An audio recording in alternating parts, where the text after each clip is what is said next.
If we're going to be looking at energetics, if we're going to be looking at how heat moves around in a system, we need to look at a few examples, and the most important thing you can do when you're looking at examples of heat transfer is really pay attention to your units and let them set the problem up for you. So use dimensional analysis as a way to set up your problems. A few definitions first. So again, heat tends to flow spontaneously from a hot object to a cold object, and those are relative terms, right? Depending on what we're talking about, hot could be negative 75 or negative 75 Celsius, and cold could be in negative 100 Celsius, right? So hot and cold are relative. When we think about heat transfer, the amount of heat that we have to transfer is proportional to the change in temperature. Temperature is measuring energy, and the amount of temperature change is proportional to the heat. Okay, well, now it also makes sense that the amount of matter that we're working with also is going to impact the heat. If I've got more stuff, I need to transfer more heat to heat it up or cool it down. So heat is also proportional to mass, which is a way of measuring matter. So we can say that heat is proportional to mass times the change in temperature. Now, proportionalities are really great concepts, but they're hard to work with mathematically, so what we usually do is change those from proportionalities to equalities by adding some constant. And in this case, the constant that we add is typically designated as C. C is the specific heat of the material we're working with. Now, just to back up here, that proportionality constant really is just a conversion factor in the way we've been using conversion factors. So don't make that a new thing. It's just a conversion factor that we're using to convert between heat and mass and temperature. When we're talking about these changes, when we're talking about that specific heat, we run into a couple of very similar sounding terms. So I wanted to just pause here to make sure that we specifically talk about those. Specific heat is the amount of heat required to heat or cool an object or a substance by 1 degree Celsius. So we're changing the temperature of 1 gram of that substance by 1 degree Celsius. So copper, for example, has a specific heat of 0.092 calories per gram Kelvin or Celsius. So we've got heat, mass, and temperature in that unit. So again, keep your eye on those units. Use the units to figure things out about your problem. There's also a quantity that's called typically heat capacity. Heat capacity is the amount of heat required to heat a unique item by 1 degree Celsius or some other temperature unit. So, I've got a soldering iron, for example. It's a big hunk of metal. It has a heat capacity of 28.3 calories per Kelvin or degree Celsius. Notice there's no grams here because I'm not talking about a substance. I'm talking about a very specific item. So heat capacity is in reference to a unique item. Every unique item has a different heat capacity regardless of what material it's made out of. Another term that often comes up because these terms are used in a lot of different fields. Another term that pops up is specific heat capacity, which seems like it's kind of combining these two, and it is kind of combining those two. And because of that, this is a term that we should probably try not to use very often, but it does come up, and I even find myself saying it sometimes. So if a problem or somewhere is referring to a specific heat capacity, what they're probably referring to is specific heat, right? This amount of heat required to heat or cool a gram of a substance by 1 degree Celsius. But it's not always referring to that. So when you see something talking about specific heat capacity, take a look at the units and use those units to help figure out what it's really talking about. All right, now let's talk about direction of heat flow. That's pretty important. Is heat flowing into our object or out of our object? And we can be very mathematical about that.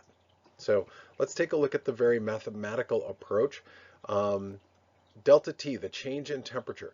Whenever we're talking about a delta function, mathematically speaking, if we want to be very formal about our mathematics here, a delta function is final conditions minus initial conditions.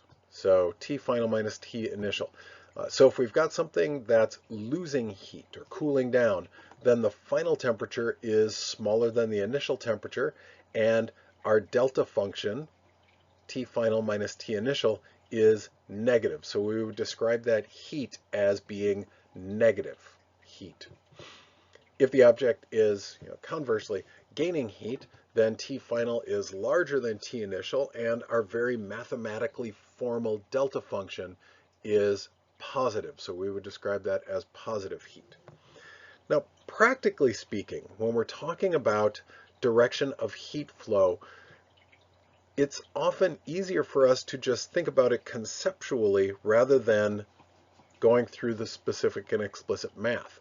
So let's look at a model when we're looking at heat flow. And this is a model that we use in a lot of different situations, but it's a system surroundings model. So we're going to define the system as what we're interested in, what we're studying. A reaction, a lump of metal, something that's heating or cooling.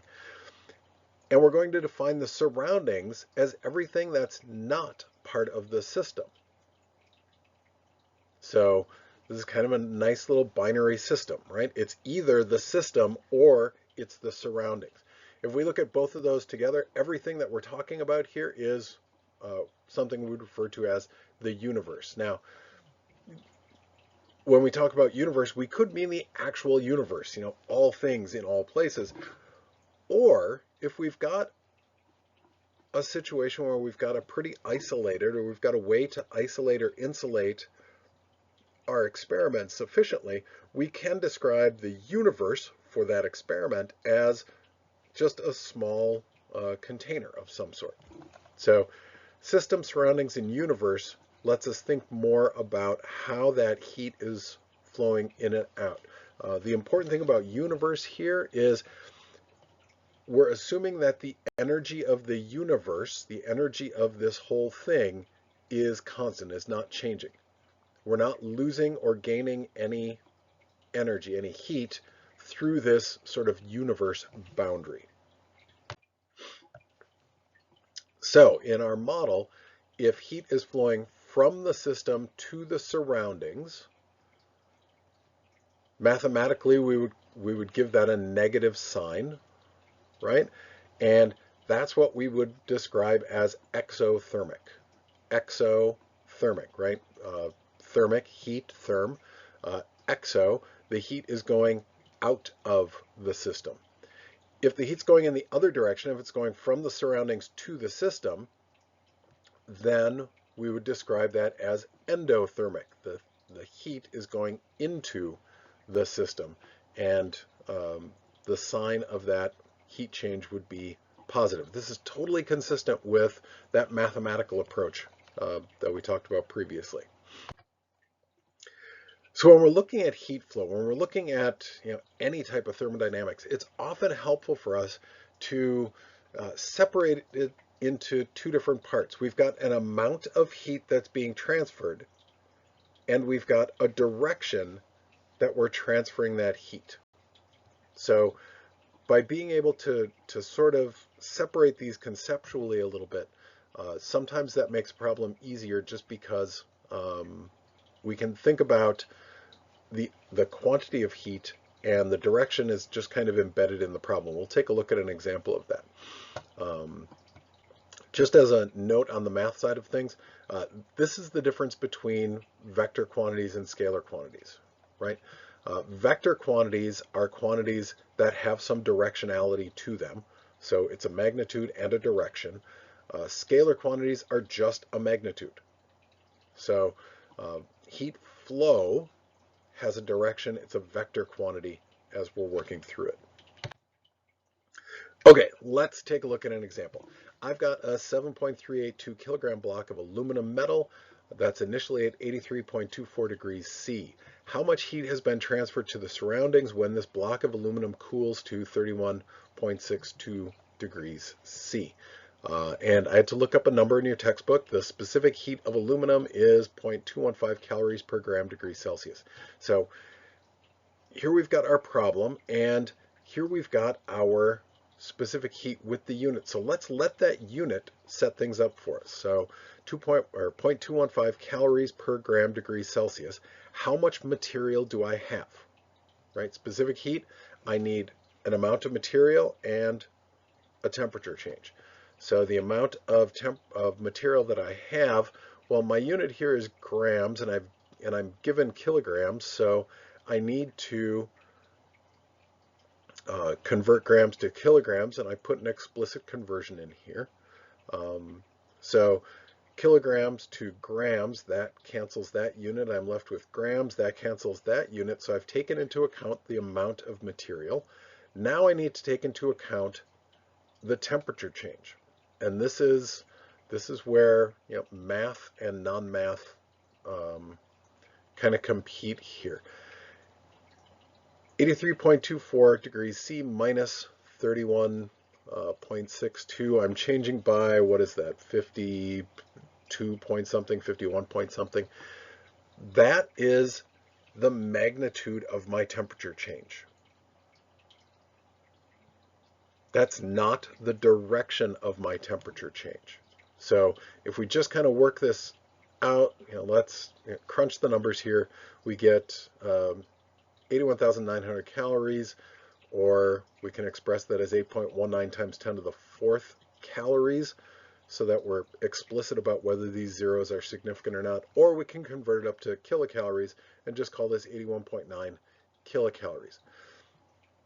The reason we're not worried about sign here, and the reason, formally speaking, I put my delta function together backwards here, right? Because this is the final and this is the initial.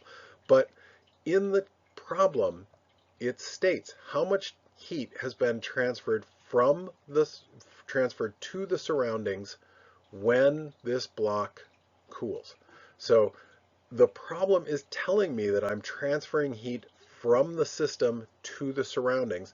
So the sign, the direction, is embedded in the problem. I just want to know how much heat. I just want to know the quantity of heat that's moving. So that quantity of heat is a positive number. Again, use your units to set up the problems, especially in these type of problems, because if we think about heat capacity and specific heat can be used in so many different fields. And depending on the field, some of those fields use different units. They'll use calories, they'll use kilocalories, they'll use joules, they'll use British thermal units. They'll use a lot of different units for the energy. They'll use a lot of different units for the amount, whether it's grams or kilograms or pounds or tons or moles even. Those all can be used in this type of a problem. Just depends on the unit. And finally, the temperature unit. It could be degrees Celsius, it could be Kelvin, it could be degrees Fahrenheit, it could be a couple of others. So that's why, especially in these problems, I try to emphasize use the units to set up the problem. And this is also a really good place to point out when we're talking about temperature change. 1 Kelvin and 1 degree C are exactly the same size. So if we're looking at a change in temperature, the quantity, the magnitude of that is the same whether we're talking about Kelvin or degrees Celsius. Let's prove that to ourselves. What's the change in temperature in both degrees C and Kelvin when we go from 3.72 degrees C to 28.17 degrees C? So if I do it in degrees C, 28.17, I'll do final minus initial here. The change in temperature is 24.45 degrees C. What if I do that in Kelvin? Well, for the sake of argument, let's explicitly change this to Kelvin. So to convert 28.17 degrees C to Kelvin, I add 273, and I get 301.32. To convert 3.72 degrees C to Kelvin, I add 273, and I get 276.87 Kelvin. 301.32 minus 276.87 is 24.45 Kelvin. Oh, look, it's exactly the same number because 1 Kelvin and 1 degree C are exactly the same size unit. So we've got to be careful with our temperatures here and distinguish whether we're looking at a temperature or a change in temperature, especially when we're talking about converting between Kelvin and Celsius. These take some practice. Once you look at a lot of them, they start to make a lot more sense. They're a lot smoother. So take some opportunities to practice these, and I will see you next time.